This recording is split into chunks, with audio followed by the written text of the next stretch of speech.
Hello, everybody. My name is Brian Tonsoni. I'm joined with my son, Brent Tonsoni. We're thinking about doing a little podcasting here down the road. We're testing out our blab. We had some technical difficulties in an earlier podcast, so we're going to talk a little NCAA hoops. Hi, Brent. How you doing? Good. Thanks for having me. You're welcome. Okay, so our school club puts out a bracket every day, and you're working on a bracket for your Genius Hour at school. Take a look at our bracket. Take a look at our bracket, and what thoughts do you have, or what questions do you have, or what would you like to talk about? Well, I'm only in my first year, so I'm struggling a little more than you guys are in your second year. But what I am seeing is all the in-state schools. I like the matchup for some of them. I really like Indiana. If this was correct, their game against San Diego State, and then I like the potential matchup problems we would give Texas A&M. I like that as a Hoosier fan. Okay. Okay, go ahead. Yeah, we're as a 5. Indiana at a 5 seed in the South, play San Diego State as a 12, and then if they would win that, would probably match up against Texas A&M. I agree with you. As Indiana fans, I think that's a pretty good matchup. Texas A&M's been as low as a 7 or 8, and they've moved up to a 4 here recently. So I think that is a team that we might match up well with. What other things about in-state schools would you like to talk about with our bracket matchups? Well, Purdue, I really like that Monmouth game if that would be happening. Monmouth would definitely have a better bench mob, but I think Purdue would have a good chance to win that one, but that'd be entertaining. But then also the potential North Carolina-Purdue game would be really fascinating because of Purdue's bigs and some of the guards of North Carolina, I think, would really tear apart some of the Purdue's guard problems. So I think that would be a really interesting matchup in round 2.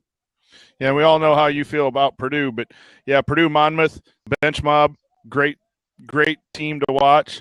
And then Purdue, North Carolina, 2 sets of bigs that would be really, really good. Okay, Brent, what else catches your eye here about our bracket? I know Texas is getting beat right now, but I really like that potential Texas-California matchup. Okay. I think that'd be a good one to watch as well. Yeah, Texas was a hard team to seed. I really think they're 4 or 5. I can't find anyone for that number 3 as I'm looking at our seed list. I don't believe Texas A&M's a 3. Duke could be a 3. But, boy, they lost a lot recently, don't you think? Yeah, I think so. But I also think their talent, if there's nobody else that could be there, I think their talent would really be intriguing to get that 3 spot. Yeah, and I think the same sits for Kentucky. I think they're at a 5, and they've lost some games, but their talent level might get them up to a 4 seed. And I also know this is – sorry for interrupting. It's okay. I also know that this isn't necessarily how they're supposed to do it, but if nobody seems to want that last 3 spot or something, I think the name Duke or Kentucky could get that because they're in Final Fours almost year in and year out. So I think they could get the notch there as well. Yeah, I think name recognition sometimes matters in these things, but it's supposed to be, the body of work. And, the tough things, these seeds, when you put them in seeds 1 through 68, I had difficulty with seeds 10 through 22, which is your middle of your 3rd seed all the way down to your middle of your 6th seed.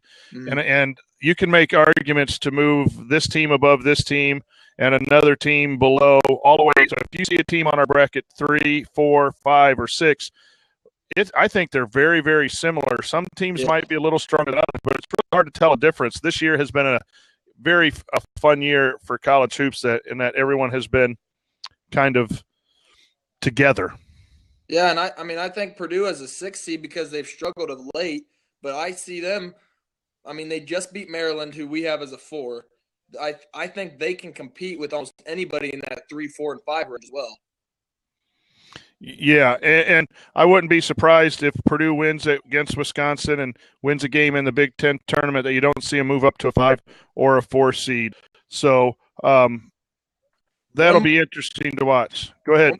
One more thing that caught my eye in this bracket, I just watched Syracuse go down to the wire at North Carolina on the road, and they impressed me. Even though they fell short, they impressed me. That potential second-round upset between Villanova and Syracuse, I could see Syracuse pulling off that upset if that would be to be a matchup.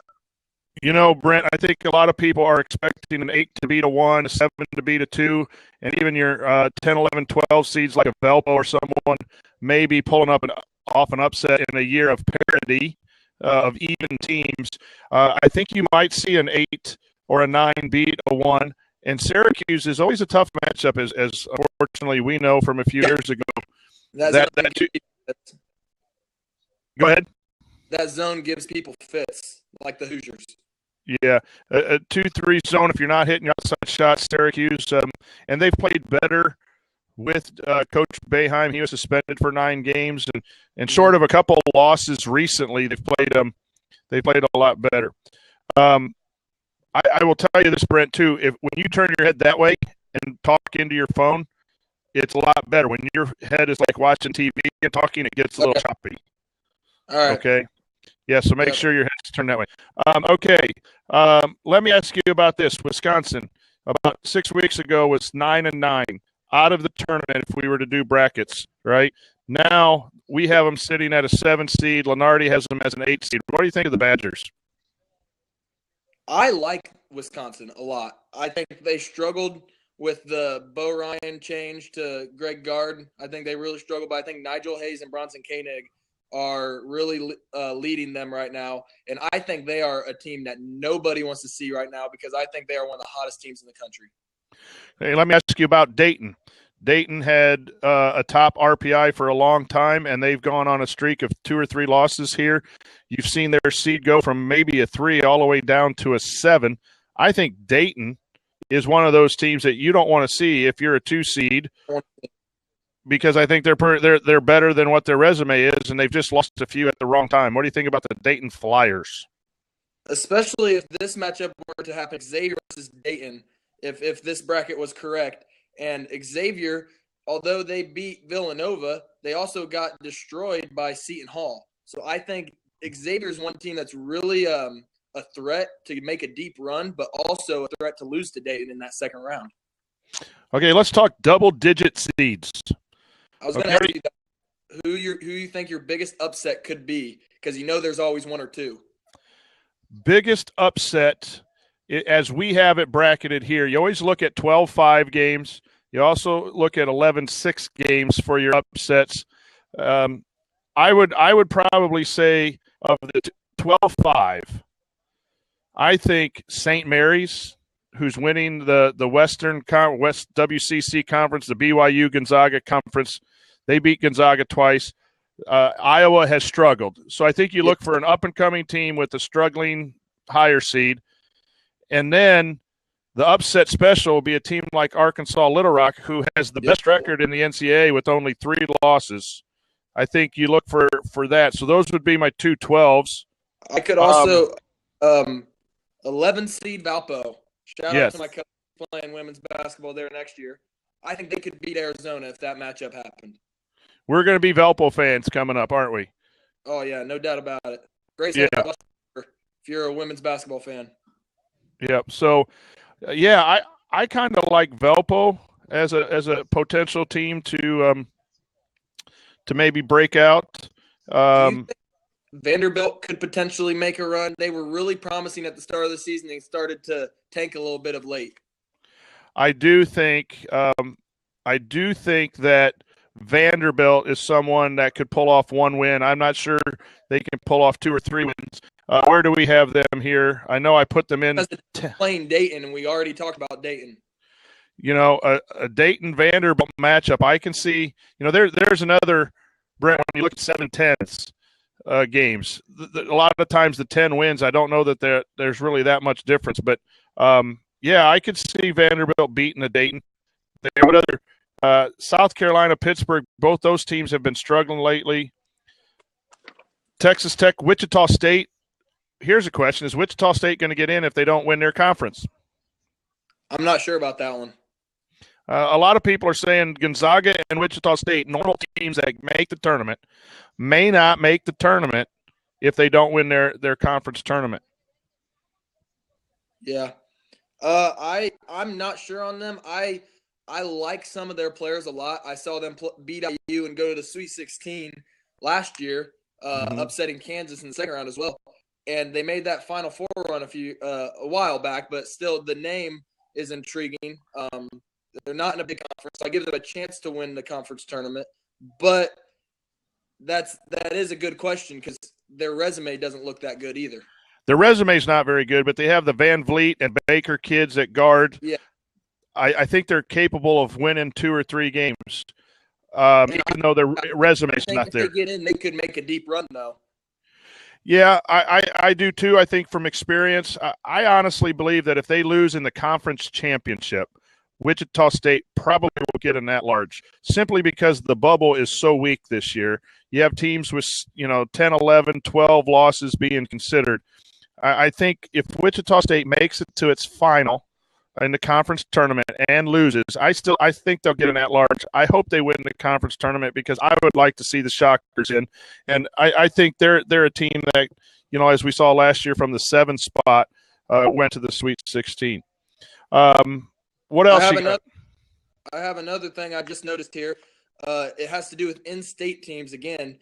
We have Alabama playing Butler in a play-in game, but if Butler can beat Alabama, they would play Notre Dame. So it would be Indiana versus Indiana in that first round, and that would be a fun game to watch. Yeah, Butler's a team that we kind of like and have followed from their Final Four runs a few years ago. They've struggled. They haven't lost really bad games this year, but they haven't won a lot of great games, and they're sitting there right on their bubble, on the bubble. They play Seton Hall this week. I think it's a must-win. If they lose at home to Seton Hall, they're going to struggle to get in. When you see some teams that we left out, I think we took Michigan out. VCU is in. We have George Washington. We have Tulsa, who was in last week, who is now out. Some of those teams can win. Some of those teams can get into a tournament, a good tournament run. And so, yeah, Butler needs to hang on. But Butler, Alabama would be a nice game for that Tuesday, Wednesday, first 4. And that does set up a potential in-state game coming out of that, the way we have it seated right now. And I still think also Notre Dame is scary. I know IU squeaked one out against them to really boost their nice run of late, but I think some of their players are just really solid. Absolutely, really solid. Isn't Demetrius Jackson their point guard? Yeah, and then they have the Augustine kid. Yeah, in the post. And here's what's scary about Notre Dame. Notre Dame offensively can put up points, and I know I think defense wins championship, but I think offense. I really think offense can win a game or two, right? And I think we see that with our Indiana Hoosiers. They can put up points, they can score in a bunch, and Notre Dame has been able to come from behind, double-digit from behind, several times, and so I think that's something, Brent, that we need to look at. Shout out to my guy Jesse, who we had some issues earlier today on our Delphi bracketology. Jesse, I'm trying to figure this out, so I've asked my son to talk a little bit of hoops tonight. If you want to try it again and join in, we'd love to have you discuss, even though you're not part of the father and son issue. But we're sorry we missed you earlier, Jesse, on that. Or you can just sit there. If you guys have questions, you can type them in the chat room or comments. If you'd like our discussion here, you may type it in the chat room. And if you put a /Q to some of our visitors, the question will pop up for us. But we can see this chat room, so you can make comments if you want us to talk about a certain team or anything else. Brent, anything else on the bracket that look at the Big Ten teams. I think some Big Ten teams are falling here. Watch out for Michigan State, though. They're going to make a Final Four run, I got a feeling. I agree. I think Michigan State is a dangerous team, but I think everyone is jumping on Michigan State. And generally, when we have a team that everyone thinks is going to go to the championship or go to the Final Four, something happens and they get beat. Yep. Well, in our bracket, who? Let me find Michigan State. South Carolina, Pittsburgh, I think they can win those first two games. You know, like a Texas could have a game if they still are at a 3 seed, and it's Michigan State, Texas. They could meet up with Duke, right? Am I looking at that right in the Elite Eight? Yes, they could meet up with Duke in the Elite Eight. If Syracuse could upset Villanova, I even think Duke could beat Villanova. So, yes, that is true. I'm not sold on some of those ACC teams. Me neither. You know, I was watching the show the other night when Daniel Jakes said he wasn't sold on North Carolina, and I agree 100%. Yeah, and we have North Carolina as a 3 seed, which I think a lot of people might be shocked at that, but they only have 3 top 50 wins. And, they win tonight. Go ahead. They barely won at home tonight against Syracuse, and we have them as an 8. Yeah, so, their resume's not there, and if it's body of work, and if it really is who you have beaten, I know there's this eye test and how teams look, and they're very talented, and they've been ranked high, but if it's body of work and it's number of wins, and I actually think their strength of schedule is not bad, but I don't think it's bad, but so anyway, I'm not sold on Duke and North Carolina. So I got a potential 9 seed that could do some damage for you. What's the potential 9 seed? Providence, and I'm going to tell you why. I like some of their players, and they were ranked 11th at one point this year. They started losing some, not playing their best basketball, but I think they are a team that I don't think in Oklahoma, who's also struggled, we have them potentially playing Providence in the second round if Providence could beat USC, and I think Providence could pull off an upset against Oklahoma if they are on, and Chris Dunn leads Providence. Yes, I do think Providence has been a team that has been really good, and Dunn is good, and their post player, I forget his name now, Bentil, something like that, is pretty good. So I think Providence is a team that has struggled and will and could surprise some people. Yep. What about Oklahoma at a number 1 seed? Do you think they're number 1 seed or 2 seed? They've had some losses here lately. 2 weeks ago, I would have probably agreed with this.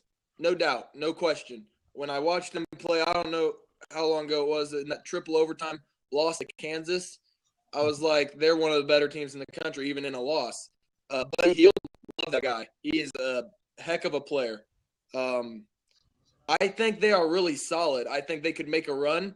But like I said, the potential Providence-Oklahoma game, I could also see them losing at any given point. I think they are too streaky for my liking to make a deep tournament run. I think they could be a 1 seed that gets knocked out early. Here's a team I want to watch play, Oregon. I don't think they get a lot of love because they're on the West Coast and a lot of people don't see them. But everyone's touting Joe Lunardi has North Carolina as the number 1 seed, and he has Oregon as a number 3, and Oregon has something like 16 top 100 wins, 9 top 50 wins, 7 other wins, to North Carolina's like 7 or 8 total top 100 wins. And I haven't watched them play a lot.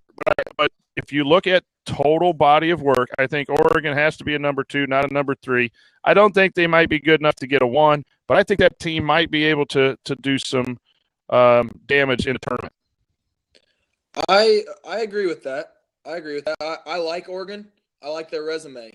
So if it's truly what they say it is, I think Oregon should be up there. I think it'll be another thing to look at, too, is I think the Big 12. Baylor has been having some success, Iowa State, those teams. What do they do in a tournament? Do they make a big run in the tournament? 5 – I think our bracket had 5 Big 12 teams in the top 16. Are they what they thought they would? And are they a good conference team? Are they going to be good in a tournament, or are they going to falter? Yeah, that's a great question. What do you think about the Duke-Baylor potential matchup? Because that one intrigues me. Duke-Baylor? Yeah, I think that would be good. I think Baylor's a lot – I think Duke gets beat playing very athletic teams. Yep.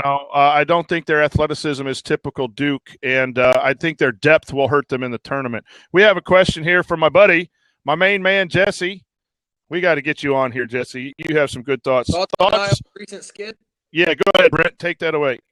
Oh, man. I liked Iowa a lot in the season. When they had a comeback win against Purdue, I think they beat Purdue twice. They beat Michigan State twice. So not many teams can say they did that. But lately, they just look uninterested to me. I think they are a really good team. They have a lot of talent. Jared Utoff and Peter Jock are great players. But tomorrow night will show a lot about Iowa. They just lost a tough game on the road to OSU. Obviously, I hope they continue that skid because they play my Hoosiers tomorrow night with a chance for IU to lock up the Big Ten championship outright. So I hope IU wins. But I think Iowa has the potential to beat anyone in the country. But as they've shown the last few weeks, they also have the potential to lose to anybody in the country. So a little too inconsistent for my liking. Here's something else I heard today, Brent, too, is that Iowa's teams seem to play worse in February. Sounds like the criticisms of Coach Green. Green has righted that ship this year. He's done a good job of resting his players, backing off of practice, and you're seeing a different IU team than you have. Even in the good years, I thought our teams played a little tired towards the end. And come to think of it, Iowa has struggled down the stretch the last 2 or 3 years, and you wonder if Coach McCaffrey, who I think is a good coach, but sometimes coaches can overcoach and overprepare and wear teams out. This Iowa team looks tired. They just look tired and like they're I think I heard a commentator the other day say they're running in mud. And they need to right the ship. Tomorrow night would be a great win for them at home, senior night, to right the ship. And then they have to go to Michigan. If they can win 2 and then they're back in maybe the 3 seed or the 4 seed. But we have them as a 5 seed, and they're falling. And it can keep going south or they can right the ship. And like you, being an IU fan, I hope they have one more bad game in it. I'll take a bad game to help us win the conference. You got to remember, too, though, preseason, and I know preseason polls don't mean much, but they were in the mid-40s. So they weren't even looked highly upon from many people before the season started. They even lost an exhibition game. I know you can't tell much from that, but they did lose to a D2 school in an exhibition game. So a lot of people didn't think they were going to be good. Then they surprised people by all the upsets. They ended up being, I think, as high as 3rd in the country, which was absolutely shocking to most people. So maybe they're going back to what people thought they were. Just like Indiana's back on the bright side of what people thought they were. And I remember specifically our main man, Binford, yelling at the Iowa fans at the tailgate, reminding them about that very loss to that in that exhibition game. So that brings back some solid memories. I didn't hear you. The loss to Augustana. The loss to Augustana. And, boy, a certain group of Brandon's friends really will leave them unmentioned for reasons. But Binford really let them have it as those Iowa fans were walking into the football stadium. Okay, Brent, we've been talking for a while. I appreciate this. I think Brent and I have some ideas as Brett gets ready to go away to college next year, and I am an empty nester. I'm going to miss him and our discussions on sports. So we're thinking about starting a webpage called Father and Son Talking Sports, and we might put together a podcast or two every once in a while. And when he's in his dorm room or he's at the B-Dubs or wherever he will be when he's in college, that we can talk father and son like we used to at home and on the trips to our sporting events. We hope that we bring you some knowledgeable comments, and we hope that we help you understand the bracket process. So, Brent, any final thoughts tonight on the show? One thing I just am loving about this year is there's no clear favorite. Absolutely. Anybody on any given night in this tournament could lose. Anybody could win. Anybody could lose. I know Kentucky did not win it all last year, but going in, they were the clear favorite. I think on like 80% of the brackets, people had them winning it. Even though they fell short and lost to Wisconsin, we don't have one of those teams this year. We don't have a team that we think is automatically going to be in the Final Four. And that's what I think makes it more exciting. It's always exciting, but I think that makes it more exciting. I agree. I think this tournament is going to see some great matchups. I think we're going to see some upsets. I think we might see a Final Four that we don't predict. And I imagine that my mother, your grandmother, is probably going to win the bracket, the family bracket. I hope and not. That's really that happens too often. I know that's really going to be upsetting, but she's going to randomly pick people for their mascots or their colors, and she's going to be true. I got one more comment. Yep. At the start of the show, when we were talking about Monmouth and their amazing bench mob, Yeah.